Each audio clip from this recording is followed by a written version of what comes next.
So we open with Talene and Brooks arguing, and Brooks saying, I'm not letting anything disturb my peace. Talene says, look, I called Brooks and she said she wasn't talking smack, you saying she was. Ooh, and Ion stirring the pot talk about, oh, Talene is really choosing Stanberry over Brooks. No, it's about Brooks being on that bull. However, Stanberry's upset that Sarah keeps taking Brooks' side. Brooks pulls Sarah and Lisa aside because Sarah asks, is everything okay with Lisa at home? And she wanted to clarify that. So they bring it to Ian, and Ian's like, well, look, you said something I felt a little way about, so I ran and told that. So now Talene upset because everybody talking about Lisa versus her. Honey, it was time to move on from that dead horse. But everything's good at Lisa's house. But the next day, Ian and Lisa go to lunch. And Lisa opens up and there are a couple issues going on at home. She just feels overwhelmed. Stanberry whining about this husband. I don't care. You have a 17-year-old child and a 27-year-old husband, so you must like raising children. Ooh, my radiator got loud and ignorant. Over with Talene, her dog has passed, and she's upset she only heard from Ion, Lisa, and Stanberry, not Brooks. So while Talene's mourning her dog, Brooks is having her son's birthday party, but Stanberry decides to go to Talene's rather than Brooks' son's. Oh God, they really try to say Stanberry looked like Margot Robbie? Well, Margot looks like you because you were definitely first. In the way that a pterodactyl wing looks like an eagle wing. That's how I'd say y'all are similar. In a dinosaur resemblance sort of way. Oh God, so now Sarah and Brooks are upset that Stanberry and Talene are hanging out on Instagram. Child, find something else to do. Change your feed up. Alright, well, that was the shit, so let's get to the next one. So we open and Jan's got a family affair fashion show going on. However, as people arrive to the fashion show, Stanberry's upset that Sarah's taken Brooks' side. You know, it's so interesting to see how serious black brands are taken overseas versus how they are here. Like Kenya Moore Beauty and Every Hue, they're not getting Harper's Bazaar and Vogue Arabia, but Chanel is. So now everybody's at the fashion show and it's getting awky boo. Talene's man tries to make small talk with Brooks and she ain't really feeling it. Oh God, now we got Sergio and Sarah having a moment. We need the husbands to stay out of the friend group business. Brooks and Talene get to talking and Brooks says, I've heard your voice notes, and Talene says, but you're not over it. And she said, well, I'm a Spitfire. However, Caroline gives a half-ass apology. I'm sorry if you were offended. Okay, helpful. Brooks, you are so shady. I love everything Tony did for Ion. Tony put together a wonderful event. Oh, you unhappy heifer. So now Brooks and Sarah are having a lunch. Oh, Lisa's joining them too. So Brooks is gonna hit the restart button and restart her friend Shits. Stanberry invited Brooks to the housewarming and Brooks is like, I don't want to go, but I guess I'll start shit. Okay, so basically Brooks called Talene a beggar because she was begging to be on the show. Damn, Brooks called her a beggar? She is. But now Talene's a hot mess. Lisa talked with her husband about her workload, but then we have a lunch with Stanberry, Talene, Ion, and Lisa. Oh goodness, but now Lisa tells Talene about how Brooks was calling her a beggar. I mean, you asked what it was about, but I will say this, Brooks kept bringing it up so you would ask so she could say it again. So now Talene's pissed with Brooks. So everybody gets ready for Stanberry's housewarming. Child, Brooks showing up to the party with Sage. So Talene ain't here for Brooks at this housewarming, since she's a beggar.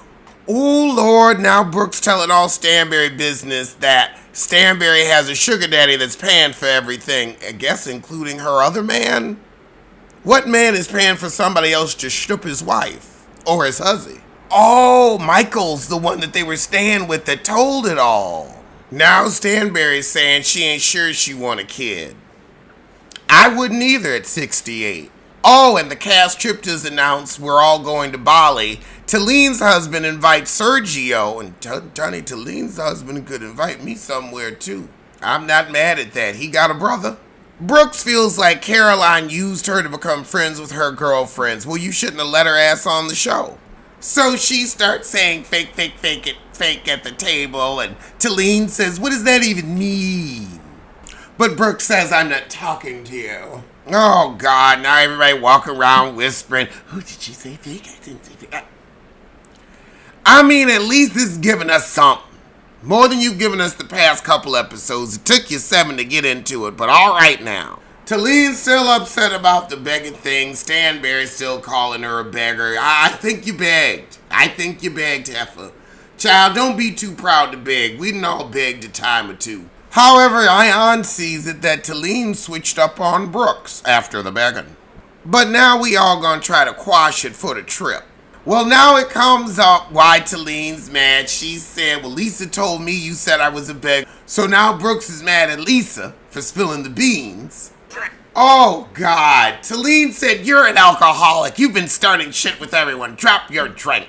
So then Brooks comes out to harass Talene some more. Stop drinking. You're slurring. So Talene's husband is trying to calm the situation down, but he's also not letting his wife just get run over by Brooks, which is what any husband would do. He is not challenging her. He's not trying to get bucked. But you're not going to let your wife just get run over because you're going to catch hell for that if you don't have your wife's back. Now Caroline's sissy mad. He don't want Caroline Brooks in the house. I mean, she is starting mess. Well, child, that was the shit, and I'ma see you soon for something. And now it's time for a trailer review. Let's check out The Perfect Couple. We've got Nikki Kidman and Liev Schreiber. Looks like they're in the Hamptons or Kennebunkport, some place where you're rich and white.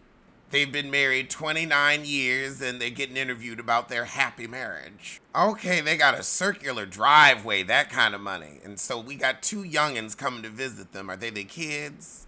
Yeah, it looks like their daughter's getting married. She don't seem happy though, but everybody else is. We got a big party. And we got somebody saying the key to this family is stay on the periphery where it's safe. Oh Lord, but now somebody dead. Okay, so this seems like a murder mystery, but kind of funny. Really can't tell what this is. I might peep at it. It's Netflix. And that was not the best trailer I've seen. Let's check out the trailer for Girl You Know It's True, the Milli Vanilli biopic. Okay, so it's kind of through Rob's voice. I think Rob's the one who's still with us. And he's like narrating it. And we're going back in time. Oh my God, 89. I remember listening to them. And now everybody lip syncs. So it takes us to their young days in Germany when they got discovered on the dance show circuit. So then they get the dreads for the look, the hair. They were handsome. Oh my God. So they asked, when we gonna record our song? And they said, we'll try the singing later. You the frontman right now. The shit they pulled in the 80s. So we see their meteoric rise to fame. The group, however, that wrote the song is pissed. This looks good. They did this well. I am looking forward to this. Now let's check out the trailer for Wasp with one of my favorite actresses, Naomi Harris. So she's in a house looking up and we hear Wasp and then flash to her in a restaurant. And some heifer's asking her, why'd you want to meet? Oh, her husband's lied and cheated and bullied. Oh, she asking this heifer, this is an old school friend, to off her husband. Of course, the hit woman is pregnant. All right, this looks good. This looks good too. I'm a peep at it.